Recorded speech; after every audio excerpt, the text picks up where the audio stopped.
અષ્ટાવક્ર ગીતા બીજા પ્રકરણના 16મા મંત્ર ઉપર આપણે વિચાર કરતા હતા. એ જ વિચાર ચાલુ રહેશે, પરંતુ શાંતિ પાઠ બાદ.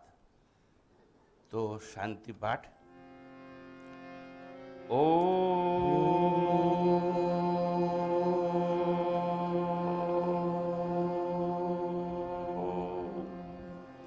ઓમ શન્નો મિત્ર સંવરુણઃ શન્નો ભવત્વર્યમા શન્ન ઇન્દ્રો બૃહસ્પતિઃ શન્નો વિષ્ણુરુક્રમઃ નમો બ્રહ્મણે નમસ્તે વાયો ત્વમેવ પ્રત્યક્ષં બ્રહ્માસિ ત્વામેવ પ્રત્યક્ષં બ્રહ્મ વદિષ્યામિ ઋતં વદિષ્યામિ સત્યં વદિષ્યામિ તન્મામવતુ તદ્વક્તારમવતુ મામ અવતુ વક્તારમ.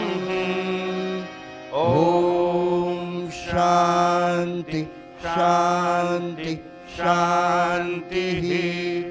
હરિ ઓમ શ્રી ગુરુભ્યો નમઃ. હરિ ઓમ. બીજા પ્રકરણનો મંત્ર 16 આપ સૌને વિનામૂલ્યે આવું પુસ્તક આપવામાં આવેલું છે. તમારા ઘરની તિજોરીમાં મૂકવા માટે નહીં, પરંતુ અહીં સાથે લઈને આવવા માટે વિનામૂલ્યે આ પુસ્તિકા આપવામાં આવી છે. હોય તો 16મો મંત્ર જુઓ અને શ્રવણ કરો. દ્વૈતમૂલમ અહો દુઃખમ નાન્યત તસ્યાસ્તિ ભેષજમ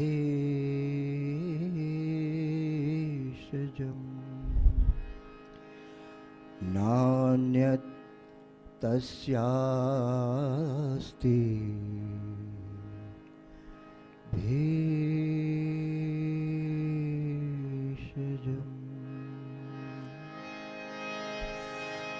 દ્વૈતમૂલમ અહો દુઃખમ નાન્યત તસ્યાસ્તિ ભેષજમ.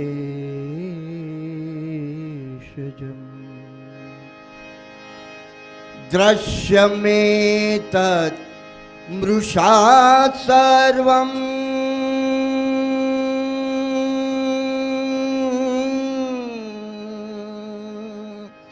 દ્રશ્યમ એતત મૃષાત્ સર્વં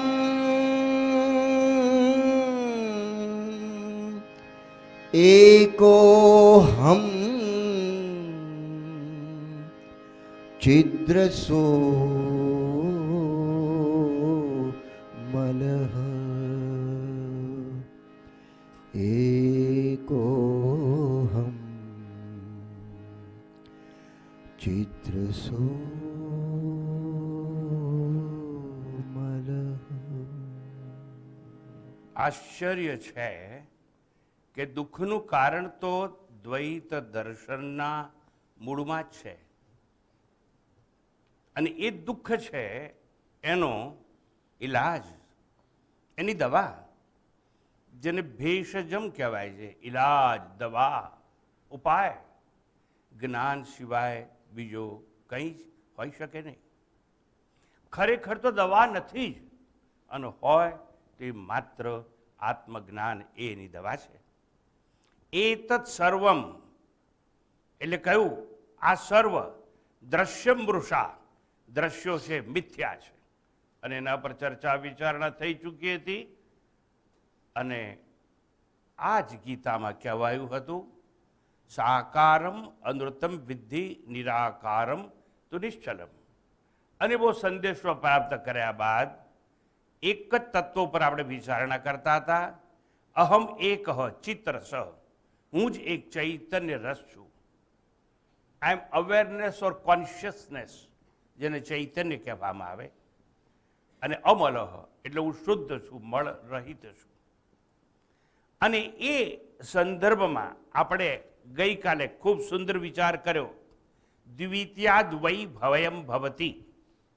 અને હું સમજાવતો હતો કે દ્વૈત એટલે ભેદ, એટલે જુદાઈ, એટલે દ્વંદ આપણી દ્રષ્ટિમાં છે, જગતમાં નથી. અને એ સમજાવવા માટે સુંદર દ્રષ્ટાંત તમને આપવામાં આવ્યું હતું કે વૃક્ષ ઉપર એક પક્ષી છે. એ તો પોતાની મેળે જે ગાતું હોય છે ગાયા કરે છે, પણ જુદા જુદા લોકો જુદી જુદી રીતે એનું મૂલ્યાંકન કરે છે.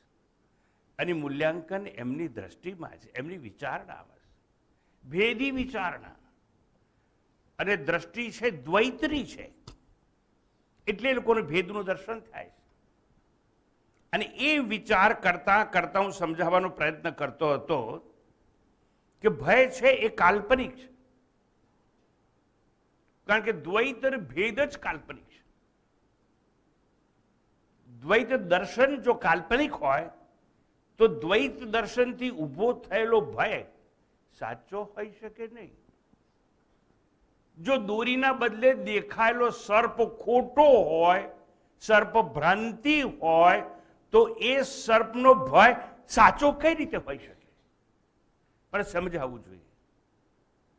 અજ્ઞાનના લીધે દેખાયેલો સર્પ ખોટો ખોટો, એટલે સર્પનો જન્મ ખોટો ખોટો, સર્પનું જીવન ખોટું ખોટું, અને પ્રકાશ આવતાની સાથે જ સર્પ છે એનો વિલય થઈ ગયો, બાદ થઈ ગયો, સર્પ અદ્રશ્ય થઈ ગયો. એ પણ ખોટો ખોટો, ખોટો ખોટો જન્મ, ખોટું ખોટું જીવન અને ખોટો ખોટો પ્રલય. અને આપણે આ વસ્તુ પર વિચાર કરતા હતા. આમ વિચારતા વિચારતા આગળ વધ્યા છે. જો આપણી દ્રષ્ટિમાં ભેદ નથી, ક્યારે ભેદ ન હોય, આપણી દ્રષ્ટિમાં કાર્યનું દર્શન ન થતું હોય, માત્ર કારણનું જ દર્શન થતું હોય, તો ભેદ હોય નહીં. સોનું દાગીના માટે કારણ કહેવાય, અને જો સોનાનું દર્શન કરીશું તો ઘરેણાની ભિન્નતા દેખાશે નહીં. અંતે તો બધામાં સોનું સોનું અને સોનું જ હોય. નરસિંહને કહેવું પડ્યું, અંતે તો હેમનું હેમ હોય. ઉપનિષદોને ગાવું પડ્યું, મૃત્તિકા એવ સત્યમ વાચારંભણમ વિકારો નામધેયમ. ઘોષણા ગર્જના સાથે બધાએ સમજાયું. આપણને પકડાયું નહીં, એ આપણી કમજોરી છે, કમનસીબી છે.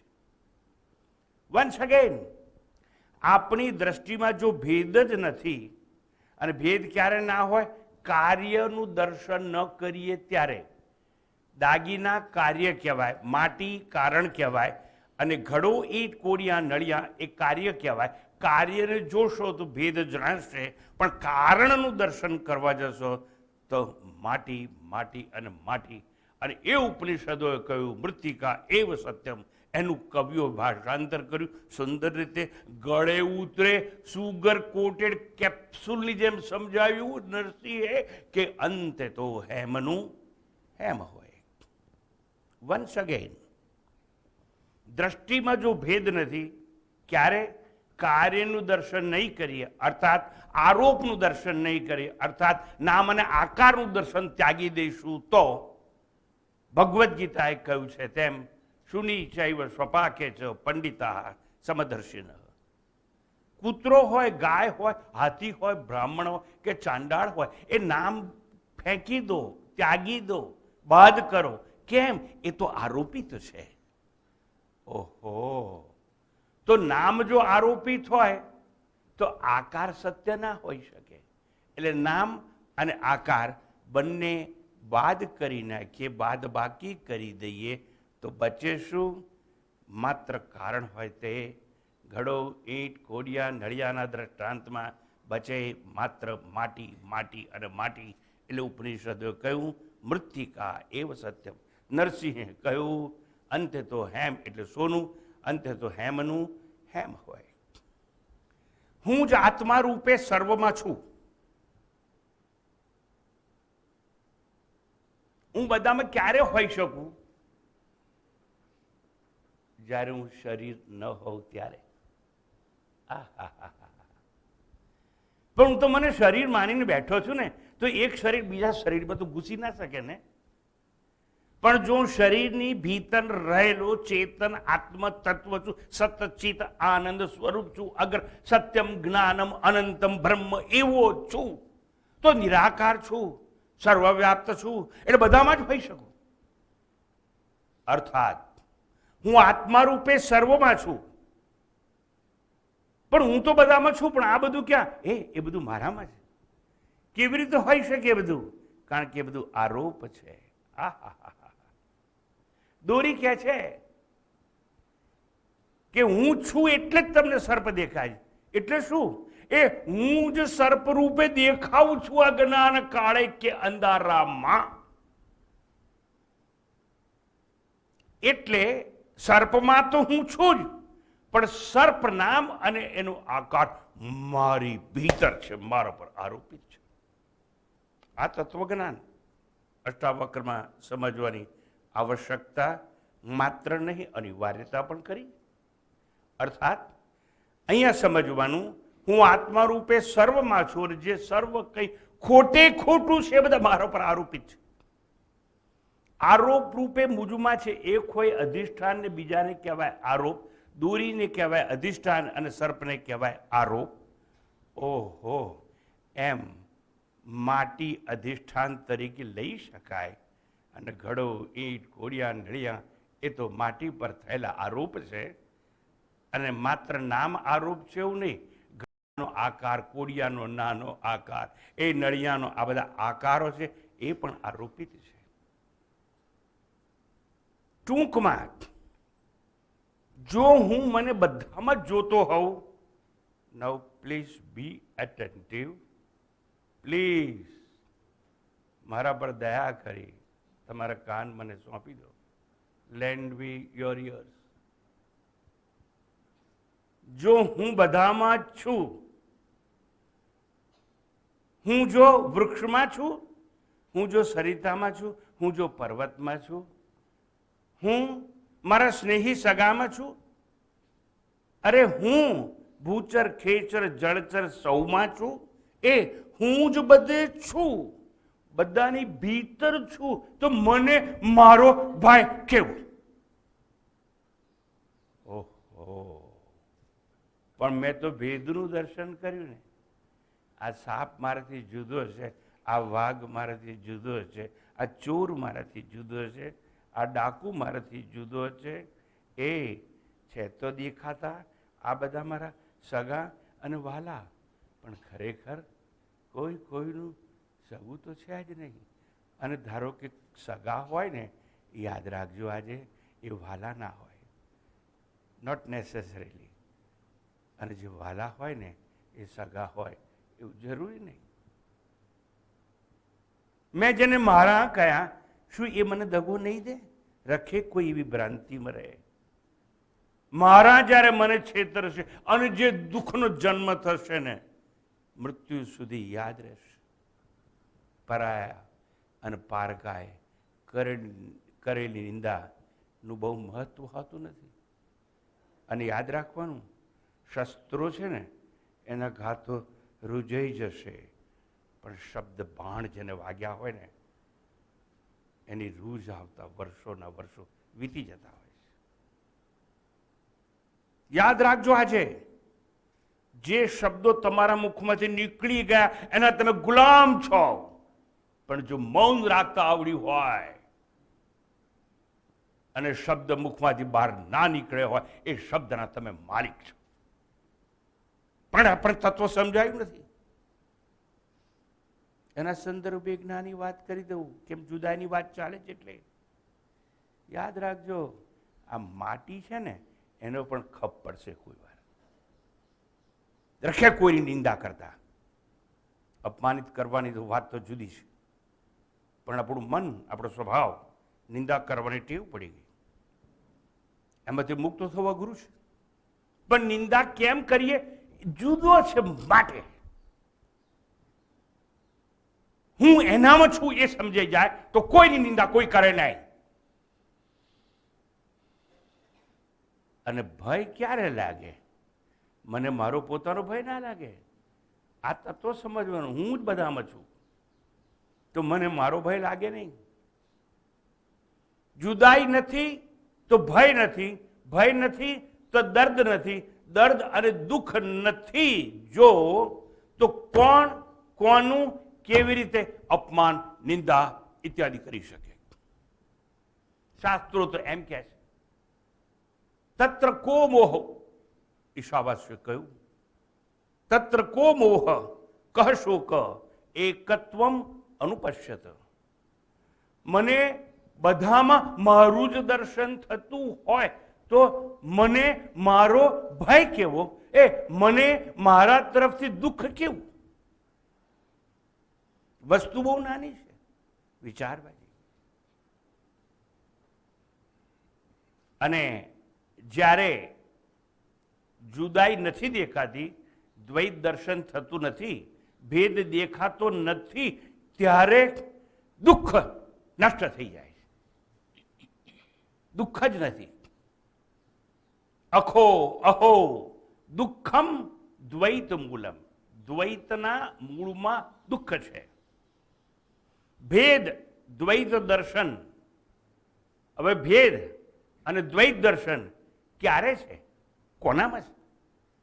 એ ભેદ અને દ્વૈતનું દર્શન માત્ર અજ્ઞાનમાં. જો અંધારું ના હોત તો સાપ દેખાયો ના હોત. અંધારું એ જ અજ્ઞાન. અને અજ્ઞાન છે ને એમાં જ આપણને દ્વૈતનું દર્શન થતું હોય છે. અને અજ્ઞાનને દૂર કરવાની કોઈ દવા નથી. એટલે કહ્યું તસ્ય અન્યત ભેષજમ ન અસ્તિ. ભેષજમ એટલે દવા જ નથી દુઃખને દૂર કરવાની. અને અજ્ઞાન દૂર કરવાની દવા, ઈલાજ જો હોય તો માત્ર આત્મજ્ઞાન બચે. અને આત્મજ્ઞાન થાય તો અજ્ઞાન બચે નહીં, because both are just opposite to each other and therefore they cannot exist at one time at one place simultaneously. એને પૂર્ણ વિરોધ કહેવાય ન્યાયની ભાષામાં. એક હોય અંશ વિરોધ અને બીજો હોય પૂર્ણ વિરોધ. પૂર્ણ વિરોધ એટલે શું? એક હોય તો બીજું ન હોય, બીજું હોય તો પહેલું ન હોય. અંધારું હોય તો અજવાળું બચી શકે નહીં, અને અજવાળું હોય જ્યાં ત્યાં અંધારું ટકી શકે નહીં. એને પૂર્ણ વિરોધ કહેવામાં આવે. અંશ વિરોધમાં ઘણા બધા દ્વૈતના દર્શન થતા હોય. ટૂંકમાં જ્ઞાન સિવાય કોઈ દવા નથી એવું કહ્યું. અને આપણને સમજાવવામાં આવ્યું કે દ્વૈત ભ્રાંતિ હોય તો ભેદ પણ ભ્રાંતિ છે. દ્વૈત દર્શન એક રોગ છે, યાદ રાખજો. જ્યારે જ્યારે તમે ભેદનું, જુદાઈનું દર્શન કરો છો ત્યારે તમને એક રોગ લાગુ પડ્યો છે. આ રોગ કેવો છે? ભ્રાંતિજન્ય રોગ. જન્ય એટલે ભ્રાંતિથી જન્મેલો રોગ. સંસ્કૃત ભાષામાં જ્યાં જ્યાં જનો પ્રયોગ થાય એટલે ઉત્પત્તિ સાથેનો સંબંધ હોય. પંકજ, પંક એટલે કાદવ, અને કાદવમાંથી જેનો જન્મ છે એ કમળ. હા, તો સમજો દ્વૈત દર્શન એક રોગ છે, પણ ભ્રાંતિજન્ય રોગ છે. અને જે ભ્રાંતિજન્ય હોય એની સત્ય દવા કોઈ ના હોય. તો કેવી દવા હોય? ભ્રાંતિજન્ય દવા હોય. કાંટાથી કાંટો નીકળે, સાપ કે વીછી કરે ઝેર વ્યાપેલું હોય તો એન્ટીડોટ તરીકે પણ ઝેર જ આપવામાં આવે, એટલે ઝેરનું મારણ ઝેર. એમ ભ્રાંતિજન્ય રોગ હોય તો ભ્રાંતિ જેવી બીજી દવા લાવવી પડે છે. અન્ય અભિગમથી આખી વાત સમજીએ. હવે સર્પનું જ્ઞાન એટલે ભ્રાંતિનું જ્ઞાન, અને ભ્રાંતિ જ ભ્રાંતિને ભસ્મ કરે. દ્વૈત દર્શન છે શું? કદાપી વિચાર કર્યો? મને સાપ કેમ દેખાયો? દોરી ન દેખાય એટલે સાપ દેખાયો. અને દોરી દેખાય તો સાપ બચે નહીં. એક હોય અધિષ્ઠાન, બીજો હોય આરોપ. બે સાથે ના દેખાય. કાં તો આરોપ દેખાય અને કાં તો અધિષ્ઠાન દેખાય. સદભાગ્ય હોય તો અધિષ્ઠાનના દર્શન થઈ શકે. માત્ર અજ્ઞાન કાળે, અજ્ઞાનમાં જ દ્વૈત દર્શન શક્ય છે. સ્વામીજી, હા ભાઈ, જરા સરળતાથી સમજાવી દો ને, અમે તો મૂંઝાયેલા માણસો છીએ, તો સરળતાથી સમજી લઈએ. હું બોલું છું એ તમને બધાને સંભળાય છે ખરું? હા કે ના? જો સંભળાતું હોય એનો અર્થ તમે મને સાંભળો છો એવું નથી પૂછતો હું એવું પૂછું છું, તમે બધા મને જોઈ શકો છો ખરા? હા કે ના? ઓહો, એટલે હું તમારા માટે દ્રશ્ય છું ને? હું તમારા માટે દ્રશ્ય છું કે નહીં? પણ તમે જુઠ્ઠું બોલો છો. તમે તો દ્રષ્ટા છો. કોના માટે? મારા માટે. ઓહો, તમે માનતા હશો કે હું શ્રોતા છું, પણ તમારા મનની અંદર ચાલતી પ્રતિક્રિયાઓ મને સંભળાતી નથી, પણ મને અનુભવાય છે ખરી. તમે જો બેઠા બેઠા જોકું મારતા હો તો મારી વાત સાંભળવામાં તમને રસ નથી એવું મને અનુભવાય છે. હા, એટલે તમે કોણ છો મારા માટે પ્રશ્ન છે. ટૂંકમાં હું સમજાવવાનો પ્રયત્ન કરું છું. તમે જો મને જોઈ શકતા, હું તમને જોઈ શકતો, તમે જો મને સાંભળી શકતા હોય, તમારા હાવ ભાવ હું નિરખું છું, મારા હાવ ભાવ તમે અનુભવો છો. જો આ શક્ય હોય તો આપણે કઈ અવસ્થામાં છીએ અત્યારે? ઊંઘમાં કે જાગૃતિમાં? ફાઇન, એટલે તમે જાગૃતિમાં છો. અને યાદ રાખજો, જાગૃતિમાં તમે જે દર્શન કરી રહ્યા છો, તમારા પતિ છે, હા. પત્ની આ લોકોને છે, હા. બાળકો છે, હા. દોસ્તો છે, હા. પ્રતિષ્ઠા તમારી પાસે છે, હા. આ બધું દ્વૈત દર્શન જાગ્રત અવસ્થામાં તમે જે કરો છો, એ જાગ્રતનું દ્વૈત સુષુપ્તિમાં હોય છે કે નથી હોતું? અલા, તમે ઊંઘી જાઓ ડીપ સ્લીપમાં, ત્યારે તમને ખબર છે કે તમારી આટલી મિલકત છે ને તમારી પાસે પાસબુક છે, આટલા કરોડ રૂપિયા? ના, આઈ ડોન્ટ નો એનીથિંગ. એ તમે 2 બાળકોના પિતા છો એવું સુષુપ્તિમાં ખબર છે? ના. તમારે એક બધાને ખબર હોય એવી પત્ની છે, એ તમને ખબર છે? હા, જાગ્રત અવસ્થામાં ખબર છે, પરંતુ સુષુપ્તિમાં ખબર નથી કે હું કોઈનો પતિ છું. તમારો એક બંગલો એક સ્થળે, બીજો બંગલો બીજા સ્થળે, ત્રીજો બંગલો ત્રીજા સ્થળે, 4 બંગલા છે, એ જ્ઞાન જાગ્રતમાં છે. પણ શું સુષુપ્તિ વખતે, ડીપ સ્લીપ વખતે તમને એ જ્ઞાન છે? ના. સુષુપ્તિમાં તમારો એક જ અનુભવ છે, અહમ કિમપી ન જાનામી, આઈ ડોન્ટ નો એનીથિંગ. આહા, એટલે જાગ્રતનું દ્વૈત સુષુપ્તિમાં રહેતું નથી. અને જો સત્ય હોત તો ત્રણે કાળે રહેત. હા, અમને એવું સમજાવવામાં તો આવ્યું છે સ્વામીજી, અમે ગોખી પણ માર્યું છે સ્વામીજી, અમે જોર જોરથી સવારે બોલીએ છીએ પણ ખરા. શું? ન મે મૃત્યુ શંકા, ન મે જાતિ ભેદ, પિતા નૈવ મે નૈવ માતા ન જન્મ. આહા, એવું તો તમે જાગ્રત અવસ્થામાં ભણ્યા હતા ને, પણ સુષુપ્તિમાં અનુભવ પણ થયો અમને કે સુષુપ્તિ મને ખબર નથી કે મારો બાપ કોણ, મારી મા કોણ, મારા બાળક કોણ, મારી પત્ની કોણ, મારી સંપત્તિ ક્યાં, મારી ખ્યાતિ ક્યાં, મારી પ્રતિષ્ઠા ક્યાં, મારી બજાર ક્યાં, મારી દુકાન ક્યાં, હે મારો વૈભવ કેવો.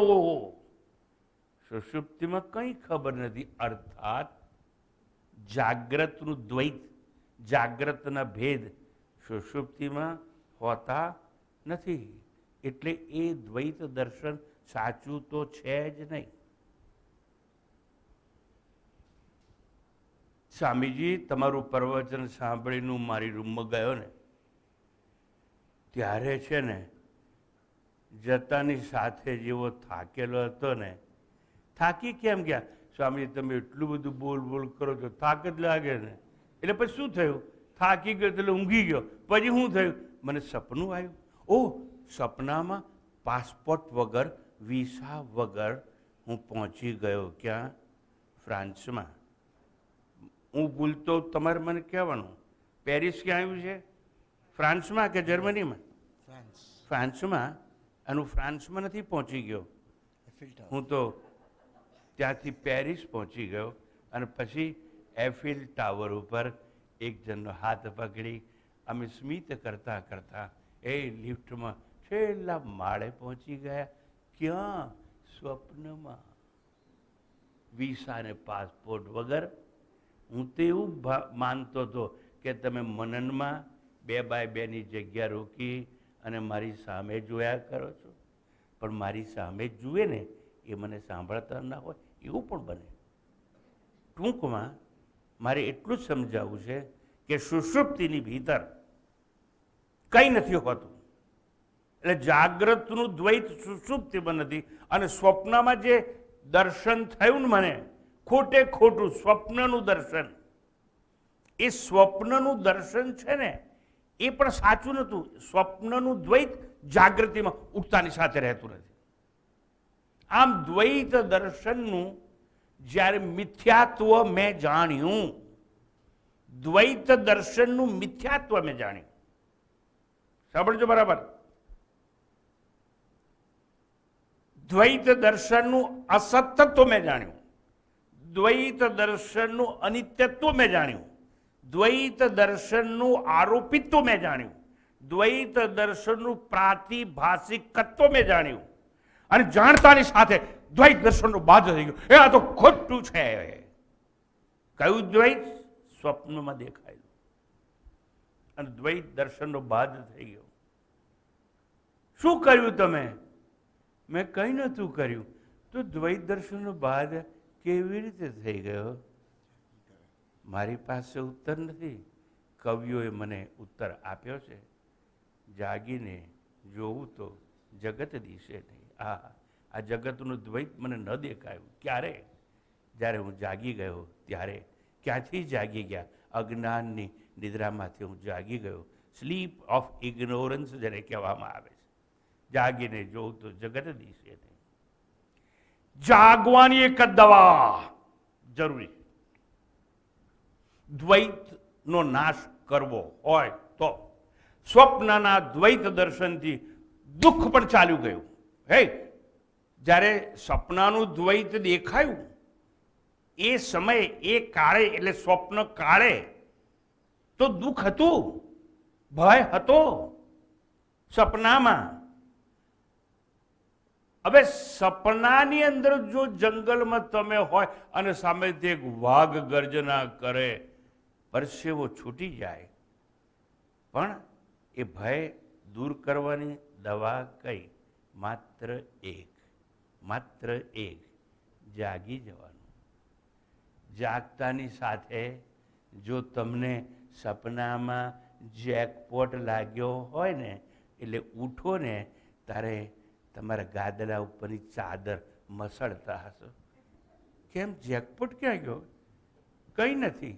શું થયું? જાગી ગયા. એટલે સ્વપ્નની ભિન્નતા, સ્વપ્નનું દ્વૈત હતું એ નષ્ટ થઈ ગયું. જાગૃતિ એક જ દવા છે. જાગતાની સાથે સ્વપ્નનું જંગલ નથી, નથી જંગલનો ભાગ, નથી જંગલનું એકાંત, નથી જંગલનું દ્વૈત દર્શન. સપનામાં તો હતું. સપનામાં જંગલ હતું, અનેક વૃક્ષો હતા, અનેક જંગલી ભયાનક પ્રાણીઓના અવાજ હતા, પંખીઓનો કલરવ હતો, બાજુમાંથી ખળ ખળ વહેતી નદી વણાકે વણાકે વળી જાય. ઢાળ હોય ત્યાં ઢળી જાય, એ પર્વત જોઈને જળ પ્રપાત થઈને કૂદી જાય એવી નદી નહોતી. ક્યારે જાગી ગયો ત્યારે. ન તો વાઘનો ભય, દુઃખ નહોતું અને ભય પણ નહોતો. ક્યારે જાગી ગયા બાદ. એમ આત્મજ્ઞાનમાં જે કોઈ જાગી જાય છે એને આ સંસારનું દ્વૈત દર્શન પણ થતું નથી અને દ્વૈત દર્શનની ભ્રાંતિ પણ બચતી નથી. આમ સ્વપ્નનું મિથ્યાત્વ અને જ્ઞાનની જાગૃતિનું સત્યત્વ અને મિથ્યાત્વ જાણવું એ જ દ્વૈતના દુઃખની માત્ર એક દવા છે. દવા એટલે શું? મિથ્યાત્વનું દર્શન કરવું એ દવા છે. આ તો ભ્રાંતિ છે એવું જાણવું એ દવા છે, માત્ર એક દવા. અને માટે જનકજીને કહેવું પડ્યું, દ્રશ્યમ એતત મૃષા સર્વમ એકોહમ છિદ્રસો મલઃ, એવું કહ્યું. દ્વૈત દર્શનના દુઃખનું મૂળ છે. દ્વૈત દર્શન એ દુઃખનું મૂળ છે. બીજો છે, અન્ય છે, એ ભેદ છે. પણ જો બીજો છે, જો અન્ય છે, તો યાદ રાખવાનું એ મારી બહાર છે. અને જે કંઈ મારી બહાર છે, વિચારજો, જે કંઈ મારી બહાર છે એ નાશવંત છે. ભીતર છે એ જ સત્ય છે. પણ મારે સત્યનું દર્શન કરવું નથી, કારણ કે જે બહાર દેખાય છે એમાં મને રાગ છે, એમાં આસક્તિ છે. I have very strong attachment. કોના માટે? જે બહાર છે તે. મારો પતિ બહાર, મારા બાળકો બહાર, મારો બાપ બહાર, મારી મા બહાર, મને જે જે ગમે છે બધું મારી બહાર છે. ને બહાર છે એ સત્ય હોઈ શકે નહીં. સત્ય તો એ છે કે જે તમારી ભીતર હોય. પણ સ્વામીજી, અમે ભીતર જોવા ટેવાયેલા નથી ને, અને ભીતર ના જોઈએ એટલે અમારી આંખોના ડોળા બહિર્મુખી, એક હોય કોન્વેક્સ અને કોન્વેક્સ. તો આંખોના ડોળા બહાર, મારા કાન છે ને એ પરમાત્મા આમ કરીને પ્રોજેક્ટ કરે છે બહાર, અને મારું નાક બહાર. કેમ? બહાર જોવા અમે ટેવાયેલા છીએ માટે. જો બહાર જોવા ટેવાયેલા હશો, તમારી ઇન્દ્રિયો બહુમુખી થઈ ગઈ હશે, તો તમે આંતરદર્શન કરશો કેવી રીતે? અને આંતરદર્શન નહીં થાય તો સત્ય જણાશે નહીં. એટલે અન્ય છે, ભેદ છે, દ્વૈત છે, દ્વંદ્વ છે, તો સ્વની બહાર, આપણી બહાર છે. અને જો બહાર છે, જેટલું જેટલું બહાર છે એ બધું નાશવાન છે. કારણ કે બહાર છે એ આકાર છે, અને આકાર છે એનો જન્મ છે, અને જન્મ છે એનું મોત નિશ્ચિત છે. એટલે બધું નાશવાન છે. મરણશીલ વ્યક્તિઓ, સગા સ્નેહીઓની જમાત ઊભી કરી છે આપણે, અને આપણા ઘરની અંદર વસ્તુઓની હાટ બજાર છે. Swamiji, please come inside. Y?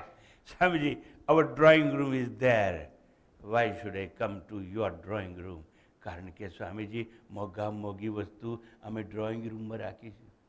મોંઘા મોંઘા ચિત્રો અમારી ડ્રોઈંગ રૂમમાં રાખ્યા છે. મોંઘા મોંઘી ઘડિયાળ અમે ડ્રોઈંગ રૂમમાં રાખી છે. મોંઘા મોંઘું ફર્નિચર અમારા ડ્રોઈંગ રૂમમાં છે. કેમ? ત્યાં જ મહેમાનોને બેસાડવામાં આવે, અને ત્યાં જ બધા લોકોને ખબર પડે કે અમે કોણ છીએ. સ્વામીજી, અમારે દર્શન નથી કરવું, કારણ કે અમે પ્રદર્શન કરવા ટેવાયેલા છીએ. જમાત ઊભી કરી નાખી આપણે, વસ્તુઓની હાટ બજાર ઊભી કરી નાખી. નાશવાન સ્નેહ અને નિર્જીવને પ્રાપ્ત કરવા આંધળી દોટ મૂકી છે આપણે. અન્યની પ્રાપ્તિનો અજંપો છે આપણને. ગ્રહણ કે પ્રાપ્તિની તાલાવેલી છે આપણને. તમને જીવનમાં સફળતા ક્યારે મળશે ખબર છે? સ્વામીજી, તમે કહી દો ને. મને ખબર છે, હું કહીશ ને તમને ગમશે નહીં. તમને આંચકો લાગશે. સ્વામીજી ગમે તે થાય કહી તો દો એકવાર કે અમારા જીવનની સફળતા શેમાં છે. જો સાંભળવું જ હોય તો હું કહી દઉં, આપણા જીવનની સફળતા એમાં છે કે કોઈ પણ એક વ્યક્તિ આખા જગતમાંથી આપણામાં વિશ્વાસ મૂકે ને તો આપણા જીવનની સફળતા કહેવાય. એટલે સ્વામીજી તમારે શું કહેવું છે? મારે એટલું જ કહેવું છે, મારા જીવનની અનુભૂતિ એવી જ છે, મારામાં કોઈ વિશ્વાસ મૂક્યો હોય ને એવું હજી સુધી મને ખબર નથી. એટલે સ્વામીજી તમે એવું કહેવા માંગો છો તમારામાં કોઈને શ્રદ્ધા નથી? એ શ્રદ્ધા તો છે પણ મારામાં નિષ્ઠા નથી. મારામાં શ્રદ્ધા તો છે પણ મારે જ કહેવું તો હું કહી દઉં, શ્રદ્ધાના અકબંધ બંધને વન્સ અગેન, શ્રદ્ધાના અકબંધ બંધને શંકાની એક જ કાંકરી તોડવા માટે પર્યાપ્ત છે. કલરભૂસ થઈ જશે શ્રદ્ધાનો અકબંધ બંધ. પણ સ્વામીજી પહેલા તમે શું બોલી ગયા? હું એવું બોલી ગયો કે આપણા જીવનની સફળતા એમાં છે કે કોક આપણા ઉપર વિશ્વાસ મૂકે. હું એકવાર જુહુ બીચ ઉપર રખડતો હતો, ત્યાં મને એક સંન્યાસી મળ્યા અને ઓહો સ્વામીજી બહુ વખત આપણે મળ્યા. હા સ્વામીજી બહુ ગમ્યું મને આજે આપણો મેળાપ થયો, વાર્તા અમારી આગળ ચાલી. એ સંન્યાસીને મેં એમ કહ્યું કે ભાઈ તમારા ભાઈ મને રેલવે ટ્રેનમાં મળ્યા હતા, તમારા સગ્ગા ભાઈ. અને તમારા સગ્ગા ભાઈ છે ને એ તો મારા માટે ગેલ ફેલ બોલતા હતા. અરે હોય નહીં મારો ભાઈ આવું. એ જુઓ હું જે બોલું છું એમાં વિશ્વાસ નથી. આપણામાં વિશ્વાસ મૂકનાર જવલ્લે જ મળે, મને કોઈ નથી મળ્યું.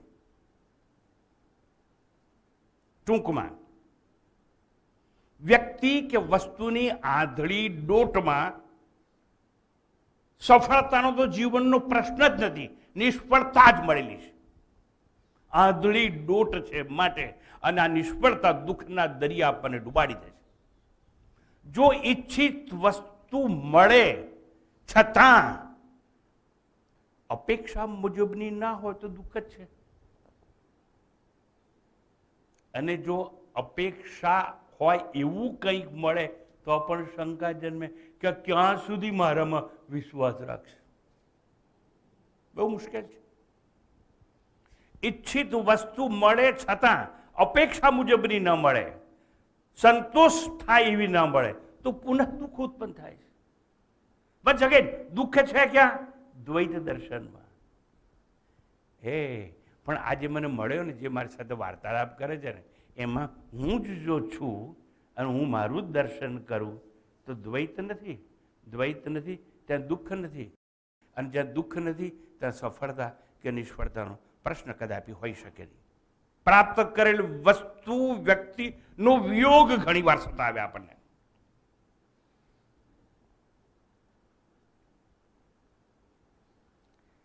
મારે ભગવદ્ ગીતામાં પડવું નથી. વિયોગ એટલે યોગ અને વિયોગની બહુ સુંદર વ્યાખ્યાઓ ભગવદ્ ગીતામાં આપવામાં આવી. હું એનું તત્વ સમજાવી દઉં તમને. પ્રાપ્ત કરેલી વસ્તુ, પ્રાપ્ત કરેલી વ્યક્તિ એ હંમેશા એવી એવી મને વફાદાર રહેવી જ જોઈએ. હા, કેટલી મોટી ભ્રાંતિ આપણે ઊભી કરી. એ તું તને વફાદાર નથી, બીજા તરફ વફાદાર કેવી રીતે હોઈ શકે? આ સનાતન સત્યને ઉજાગર કરવાની કુચેષ્ટા હું અત્યારે કરી રહ્યો છું. ટૂંકમાં મારે એટલું જ કહેવું છે કે પ્રાપ્ત કરેલી વસ્તુ કે વ્યક્તિની રક્ષા માટે સતત આપણે ચિંતિત હોય છે, ચિંતા આપણને સતાવતી હોય છે. એ ભગવાન તારે મને જે દુઃખ દેવું એ દેજે, પણ છોકરાને સારું કરી નાખ. અને ઘણી વાર આવી ગાંડા જેવી વાતો આપણે સાંભળીએ છીએ કે છે ને પેલા મહાત્મા હતા ને એણે તો અમારું દુઃખ લઈ લીધું, અમારો રોગ લઈ લીધો. What nonsense! It is nonsense minus common sense. કોઈ કોઈનું દુઃખ લઈ જ ના શકે. દુઃખ પોતે ઊભું કરેલું છે, બીજો કેવી રીતે લેવાનો? પણ આ બી ભ્રાંતિ સમાજમાં બહુ પ્રચલિત થઈ ચૂકેલી હોય છે. મળેલી વસ્તુ, મેળવવાની વસ્તુ, વસ્તુ હોય કે વ્યક્તિ હોય, એનો જ્યારે વિયોગ થાય ત્યારે શું થાય? એકનો એક પુત્ર જ્યારે ચાલ્યો જાય ત્યારે અનાયાસંદથી કાવ્યનું ઝરણું નીકળતું હોય છે. અને મૃદુલાબેન ગુજરાતીના પ્રોફેસર બેઠા છે, અમદાવાદના મોટા મોટા આ કાવ્યો લખનારા મહારથીઓના જીવનમાં એવા પ્રસંગો બન્યા છે. એકનો એક પુત્ર ચાલી જાય અને પછી કાવ્યનું ઝરણું અંદરથી નિસરતું હોય છે. ટૂંકમાં પુત્ર ચાલ્યો જાય દુઃખ થાય, પત્ની ચાલી જાય ને તો યાદ રાખજો, આજે સત્ય તમને કહી દેવા દો. અને આજે કહી દઉં છું કે હાચવીને જીવજો, અત્યારથી એકલા રહેવાની ટેવ પાડજો. પતિ જતો રહેશે ને તો પત્નીને દુઃખ નહીં થાય, એ તો બિચારી સાસરે આવીને દુઃખી થવા ટેવાયેલી છે. પણ જો પત્ની પહેલી ગઈ તો પેલાને ફાંફા પડી જશે. કેમ કે ડ્રોઈંગ રૂમમાં બેઠો બેઠો પાણી લાઈને, ચા લાઈને, નાસ્તો લાઈને, બધું લાય લાય લાય. એટલે શું કહે છે? હાય હાય હાય. અને એ બહુ જીવી નહીં શકે. પત્ની તો સહનશીલતાની પ્રતિમા છે, મૂર્તિ છે. અને બહેનો જે દુઃખ સહન કરી શકે ને, પુરુષો ના સહન કરી શકે. અત્યારથી એકલા રહેવા ટેવાઈ જજો. ટૂંકમાં પુત્ર જતો રહે, પત્ની જતી રહે, પતિ જતો રહે, નોકરી જતી રહે, દુકાનમાં આગ લાગી જાય, પ્રતિષ્ઠા ખલાસ થઈ જાય, અને જે દુઃખ થાય, જે વિયોગ જીવનમાં આવે, હતાશા, નિરાશા, ભગ્નતા, ફ્રસ્ટ્રેશન, ટેન્શન, એક્સેસિવ કોમ્પિટિશન, અને એમાંથી મુક્ત થવું અઘરું છે. અને આવું જીવનમાં થાય અને પછી જો તમને સંન્યાસ લેવાનું મન થાય તો યાદ રાખજો, એ બધો સ્મશાન વૈરાગ્ય છે. વિયોગ થયો પતિનો એટલે આ માર્ગે આવવાનું મન થયું. પત્ની ચાલી જાય એટલે પુરુષો સંન્યાસ લેતા હોય, અને વાયસે વર્ષા. વર્ષા એટલે વરસાદ નહીં હો. પણ ટૂંકાણમાં મારી એક જ વસ્તુ સમજાવી છે કે આ સ્મશાન વૈરાગ્ય લાંબો ટકે નહીં. તો સ્વામીજી કયો વૈરાગ્ય લાંબો ટકે? વિવેકના ગર્ભમાંથી ઉત્પન્ન થયેલો જે વૈરાગ્ય હોય એ વર્ષોના વર્ષો સુધી સ્થિર રહેતો હોય, અચળ રહેતો હોય અને ટકી રહેતો હોય. આમ દ્વૈત દર્શન એટલે પ્રાપ્ત અને અપ્રાપ્ત બંને સંજોગોમાં છે માત્ર દુઃખ, દુઃખ અને દુઃખ. દ્વૈત દર્શને છે માત્ર દુઃખ, દુઃખ, દુઃખ, દુઃખ અને દુઃખ. માટે બુદ્ધને કહેવું પડ્યું સર્વમ દુઃખમયમ. ટૂંકમાં દુઃખ છે ક્યાં? દ્વૈત કે ભેદ દર્શનમાં. માત્ર આત્મજ્ઞાન એવી વસ્તુ છે જેમાં દ્વૈત દર્શન નથી, ભેદ છે જ નહીં, હું જ મને બધામાં જોયા કરું છું. ઓહો, તો દુઃખની નિવૃત્તિ ક્યારે થાય? દ્વૈત દર્શનનો બાદ થાય ત્યારે. દુઃખ નિવૃત્તિની જ્ઞાન સિવાય બીજી કોઈ ભેષજમ નથી, દવા નથી. તેજો બિંદુ ઉપનિષદ ઘોષણા ગર્જના કરે, માયા કાર્યાદિકમ નાસ્તિ, માયા નાસ્તિ ભયમ નહીં. આ દ્વૈત આવ્યું ક્યાંથી? માયાએ પેદા કર્યું ને. અને માયાનું કાર્ય છે દ્વૈત, એટલે અનેકતા પેદા કરીએ. અને અનેકતામાં દ્વૈત દર્શન, અને દ્વૈત દર્શન પણ કહે છે માયા કાર્યાદિકમ નથી. એ માયાનું ભેદ દર્શન કરાવનારું જગત કે સંસાર છે જ નહીં, કારણ કે માયા જ નથી. માયાનું ઊંધું કરી તો યા મા, યા એટલે તેણી, શી, વિચ ડઝ નોટ એક્ઝિસ્ટ. આહા, એટલે માયા જ નથી તો માયાએ પેદા કરેલું જગત કેવી રીતે હોઈ શકે? અને જો જગત નથી તો દ્વૈત નથી, દ્વૈત નથી તો ભય નથી. એટલે માયા નાસ્તિ ભયમ નહીં. જ્ઞાન કાળે, જ્ઞાન દ્રષ્ટિમાં નથી માયા કે નથી માયાનું સર્જન, તો દ્વૈત નથી, દ્વૈત નથી તો ભય નથી, અને ભયના અભાવે દુઃખ નથી. તો દુઃખથી મુક્ત થવું તો કરવાનું શું? દ્રષ્ટિ જ્ઞાન મયમ કૃત્વા. આહા, માત્ર આપણી દ્રષ્ટિ છે ને જ્ઞાનમય કરી નાખવાની. દ્વૈત નથી, મુજથી ભિન્ન કોઈ નથી. એટલે મુજથી ભિન્ન આ દેહ પણ નથી. આ દેહ હું નહીં, અને દેહ મારો પણ નહીં. છતાં શું ભ્રાંતિ કરી? Happy birthday to you.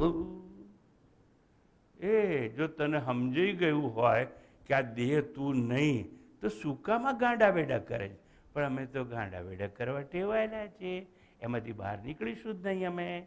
અમારે સત્યને જાણવું નથી, પણ સત્યના પ્રયત્નો છોડીશું નહીં. સભાઓમાં તો જઈને બેસવાના, સાંભળવાના તો ખરા, પણ અનુકરણ નહીં કરવાના. એટલે 2 દિવસ પહેલાં એક મારું વાક્ય હતું જે શ્રોતાઓને સંભળાયું નહીં. મેં એમ કહ્યું હતું કે મારા આ 2 ચરણ, ચરણ એટલે પગ, મારા આ 2 ચરણ મને મંદિર સુધી લઈ જશે, પણ મારું સાત્વિક આચરણ જે એક છે, મારું સાત્વિક આચરણ મને મારા સુધી લઈ જશે. મારા 2 ચરણ મને મંદિર સુધી લઈ જશે, પણ મારું આચરણ છે ને એ મને મારા સુધી સચ્ચિદાનંદ સ્વરૂપ સુધી લઈ જશે. 2 દિવસ પહેલા કહ્યું હતું, પણ મને તમારી મુખાકૃતિ જોઈને ખબર પડી ગયેલી કે સમજાયું બમજાયું. કાંઈ વાંધો નહીં. હું એવું સાંભળવા ટેવાયેલો છું આ પ્રવચન બાદ કે સ્વામીજી એટલી મજા આવી ગઈ. શું થયું કે તમે જેટલું જેટલું બોલ્યા ને બધું જ અમારી સમજ પડી ગઈ. સમજ પડી ગઈ. ટૂંકમાં વન્સ અગેન, જ્ઞાનમય દ્રષ્ટિમાં નાસ્તિ દ્વૈતમ કુતો મર્ત્યમ. દ્વૈત નથી, મુજથી ભિન્ન આ દેહ પણ જો નથી, અને દેહ જ નથી તો મૃત્યુ કેવું? મૃત્યુ નથી તો ભય કેવો? કેવું મૃત્યુ? મૃત્યુ નથી તો દુઃખ ક્યાં? દુઃખ નથી તો ભય નહીં. માત્ર જ્ઞાન એક જ દુઃખની દવા છે. હવે તમને ગમે કે ના ગમે, પ્રશ્ન પૂછવાની મારી કુટેવમાંથી હું મુક્ત થઈ શકું તેવું નથી. અને માટે તમને પૂછું છું કે આ ઘડો છે, એ ઘડાને માટી થવા શું કરવું પડે? કઈ વાંધો નહીં, ઉત્તર ના આપશો મને. કાગડાને, કોયલને પંખી થવા શું કરવું પડે? સ્વામીજી આઉટ ઓફ કોર્સ ના પૂછો ને તો કોર્સમાં હોય એવું પૂછી લઉં. ગાય ભેંસને પ્રાણી થવા શું કરવું પડે? સ્વામીજી આગળના પ્રશ્ન તો પૂછો તો પૂછી લઉં. પર્વતને પથ્થર બનવા શું કરવું પડે? સ્વામીજી એટલે કહેવા શું માગો છો? હું એટલું જ કહેવા માગું છું કે જીવને બ્રહ્મ થવા શું કરવું પડે? કંઈ કરવું ના પડે. હું બ્રહ્મ છું, બ્રહ્માસ્મિ એવું જાણવું માત્ર પડે, કરવું કંઈ ના પડે. સ્વામીજી હવે અમે તમને સવાલ પૂછીએ, આ પૂછો ને. તમે તમારા વાલા શ્રોતાઓ છો ને. સ્વામીજી એક વાત કહી દો ને કે પરપોટાને સાગર થવા શું કરવું પડે? હે, મને સમજાયું નહીં, ફરથી પૂછો ને. સ્વામીજી સાંભળજો હો બરાબર. પરપોટાને સાગર થવા શું કરવું પડે? મને એક દિવસ યાદ આવે છે. મૃદુલાબેન અમે સાથે એક કોલેજમાં પ્રાધ્યાપક તરીકે ભણાવતા હતા. મારા મિત્ર છે, સુરત છે મારા. 16ની સાલમાં 1911-16માં બાળારામ નામની એક જગ્યા પાલનપુર પાસે અને બાળારામ નદી પાસે એક જગ્યાએ મારો નિવાસ હતો. અને મૃદુલાબેનને એક પત્ર લખ્યો હતો મેં.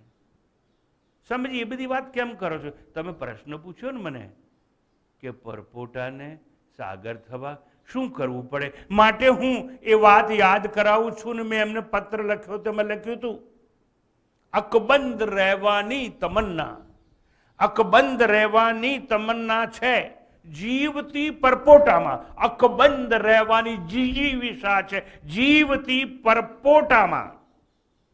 છે ક્યાં ખબર કે સરહદો કૂદવાથી, છે ક્યાં ખબર કે સરહદો કૂદવાથી સિંધુ અને ફૂટવાથી સાગર થવાય છે ક્યાં ખબર કે સરહદો કૂદવાથી સિંધુ અને પરપોટાને છે ક્યાં ખબર કે ફૂટવાથી સાગર થવાય છે. આ જીવ ભાવનો નાશ કરવાથી આપણે બ્રહ્મ થઈ શકીએ તેમ છે. જાણવું પડે ભેંસને કે હું પ્રાણી છું, જાણવું પડે કોયલને કે હું પંખી છું, જાણવું પડે ઘડાને કે હું તો માટી માટી અને માત્ર માટી જ છું. જાણ્યા વગર જણાય નહીં. પણ જાણવા માટે શું કરવું પડે? જાગી જવું પડે. પેલો જ્ઞાની કવિ કહી ગયો, જાગીને જોવું તો જગત દિશે નહીં. જ્ઞાનમાં જાગી જવું પડે. દ્વૈત જગત દેખાય નહીં. દ્વૈત દર્શનના નાશમાં જ, અભાવમાં જ દુઃખનો નાશ છે. અને માટે જ અષ્ટાવક્ર ગીતાની ગરિમા, અષ્ટાવક્ર ગીતાનો મહિમા, મહત્તા અને એનું ગાંભીર્ય એટલા માટે છે કે તેમાં મોક્ષ અને મુક્તિનું માત્ર એક ઈલાજ છે. દ્વૈત નાબૂદી જ્ઞાન વગર શક્ય નથી. અને દ્વૈત નાબૂદીનો સંસારના બાદનો એકમાત્ર ઈલાજ છે અધિષ્ઠાન આત્માનું જ્ઞાન આપણને પ્રાપ્ત થવું જોઈએ. યાદ રાખજો, મોક્ષ અને મુક્તિ માટે નથી કોઈ નિયમ, નથી કોઈ વિધિ, નથી કોઈ કર્મ, નથી કોઈ વસ્તુનો નિષેધ કરવાનો, નથી કોઈ ચમત્કાર થવાનો, નથી કોઈ સાધના, નથી કોઈ સાધન. અને જો કોઈ સાધન કે સાધના હોય છે માત્ર એક વસ્તુ, એનું નામ છે આત્મજ્ઞાન. જ્ઞાનાત મુક્તિ, જ્ઞાનથી જ મોક્ષ કે મુક્તિ મળી શકે તેમ છે. રીતે જ્ઞાને ન મુક્તિ, જ્ઞાન વિના મોક્ષ નથી, મુક્તિ પણ નથી. યાદ રહે, બંધન તોડવા, વન્સ અગેન, બંધન તોડવા કોઈની અપેક્ષા નથી. બંધન તોડવા કોઈની ઉપેક્ષા નથી. અપેક્ષા પણ નહીં, ઉપેક્ષા પણ નહીં. તો મુક્તિ માટે કોઈ પરીક્ષા ખરી નહીં. મોક્ષ અને મુક્તિ માટે કોઈ પરીક્ષા પણ નહીં અને કોઈ પ્રતીક્ષા પણ નહીં. યાદ રહે, યત્ર હિ દ્વૈતમ ઇવ ભવતી, જ્યાં અવિદ્યામાં દ્વૈત જેવું ભાસે છે, અજ્ઞાનમાં ભેદ દર્શન થાય છે, ત્યાં જ ઉપનિષદ ગાયો તદીતર ઈતરમ જીગ્રતી. આહા, જ્યાં ભેદ છે ત્યાં જ અન્ય અન્યને સૂંઘે છે.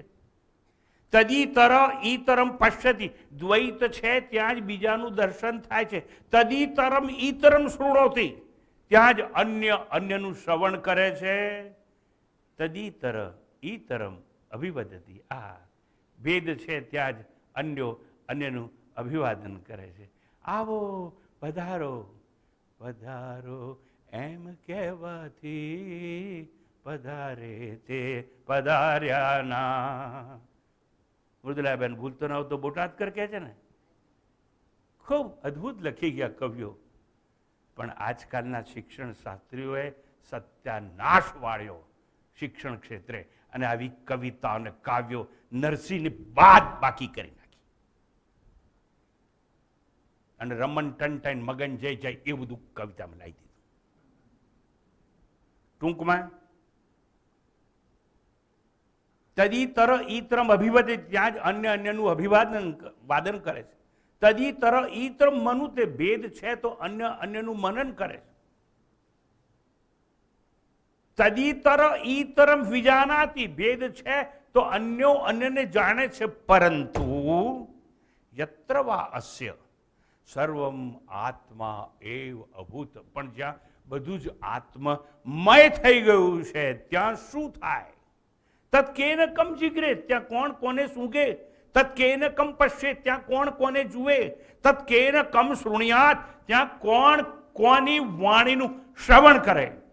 તત્કેન કમ અભિવદે, ત્યાં કોણ કોનું કઈ રીતે અભિવાદન કરે? તત્કેન કમ મનવી, ત્યાં કોણ કોનું કઈ રીતે મનન કરે? તત્કેન કમ વિજાનિયાત, ત્યાં કોણ કોને કઈ રીતે જાણે? અને ઉપનિષદોએ ગર્જના કરી, યેનેદમ સર્વમ વિજાનાતિ તમ કેન વિજાનિયાત. જેના દ્વારા, એટલે જે આત્મા દ્વારા આ બધું જ જાણી શકાય છે, એને કોના દ્વારા જ જાણી શકાય? એને એના દ્વારા જ જાણી શકાય. એને જાણનાર બીજો હોઈ શકે નહીં. ટૂંકમાં આ દ્વૈત દર્શનના સંદર્ભમાં શ્રુતિઓએ, ઉપનિષદોએ ગર્જના અને ઘોષણા સાથે અનેક પ્રકારની વાતો આપણને સમજાવવા પ્રયત્ન કર્યો. આમ શ્રુતિ સંદેશ છે કે જ્ઞાનમાં જ દ્વૈતનો બાધ છે. જોવાનો, જાણવાનો વ્યવહાર માત્ર અજ્ઞાનમાં છે. આ મારી માં છે ને આ મારો બાપ છે ને આ મારો બાળકો છે, આ મારી સંપત્તિ છે, આ મારી ગાડી વાડી લાડી છે. હે, અજ્ઞાનમાં આ બધું દેખાય છે, અનુભવાય છે. જ્ઞાનમાં તો કંઈ છે જ નહીં, દ્વૈત જ નથી. દ્વૈત નથી એટલે દુઃખ નથી. વ્યવહારિક ક્રિયા કર્મ જ્ઞાનમાં નથી. વ્યવહારિક ક્રિયા અને કર્મ જ્ઞાનમાં નથી. જો ક્રિયા જ્ઞાનમાં નથી, કર્મ નથી, તો ફળ હોય નહીં. અને ફળ ના હોય તો પુનર્જન્મ ના હોય. અને પુનર્જન્મ ના હોય તો જન્મ અને મૃત્યુના ચક્રનો અંત હોય. અને જન્મ અને મૃત્યુના ચક્રનો અંત હોય તો દુઃખ નાસ્તિ, દુઃખ જ હોય નહીં. ટૂંકમાં જનક કહે છે, અત્યાર સુધી મેં જે વાત કરી એ પાર્શ્વ ભૂમિકા હતી. અત્યાર સુધી તત્વજ્ઞાનની ઇમારતનો પાયો હું ખોદતો હતો. હવે ઇમારતને ઊભી કરવાનો હું એક નમ્ર પ્રયાસ કરી રહ્યો છું. જનક કહે છે, જ્ઞાન એટલે અદ્વૈત, હા. અજ્ઞાન એટલે દ્વૈત, હા. તો જનક કહે છે, હું દ્વૈતમાં પણ નથી, તો શું અદ્વૈતમાં? નહીં, અદ્વૈતમાં પણ હું નહીં. હું તો દ્વૈત અને અદ્વૈતની આર પાર છું. પાર નહીં, આર પાર છું. કેમ? દ્વૈત અને અદ્વૈત છે એ સાપેક્ષ છે. It is relative reality. I am interested in absolute reality. સાપેક્ષતાની સરહદમાં હું જીવનારો નથી. કોણ કહે છે? જનક કહે છે.